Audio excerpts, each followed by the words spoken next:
Hi, and welcome back to Actors Trends. Marvel has become one of the most dominant forces in Hollywood on the strength of their incredible library of characters.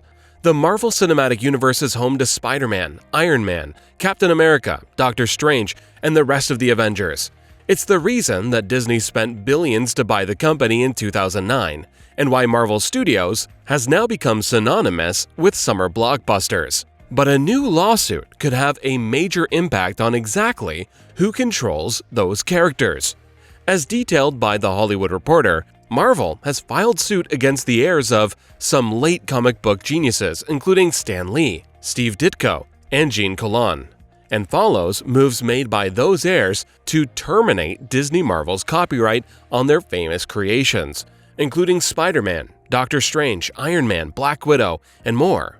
Under a provision in copyright law that allows authors to reclaim rights once granted to publishers after waiting a statutory set period of time. Marvel's suit aims to prove that these characters are not eligible for copyright termination because they were made as work for hire. If you're not familiar with that term, back in the days when Lee, Ditko, and the rest of Marvel's writers and artists were creating all of these iconic heroes, they did it for the company as freelancers doing work for hire, which means under the law that their employer, Marvel in this case, is the legal creator of their work, not the creators. In other words, Stan Lee and Steve Ditko may have technically created Spider-Man, but they don't own him, because they did it as work from hire from Marvel. So while Marvel has made literally billions of dollars from Spider-Man, Lee and Ditko saw a tiny fraction of that money, hence these sorts of lawsuits. Marvel's total control of Spider-Man and his money-making power may be legal, and when these sorts of legal battles have occurred in the past, both Marvel and DC, who hold similar control of work-for-hire creations like Superman and Batman, have tended to win them in court.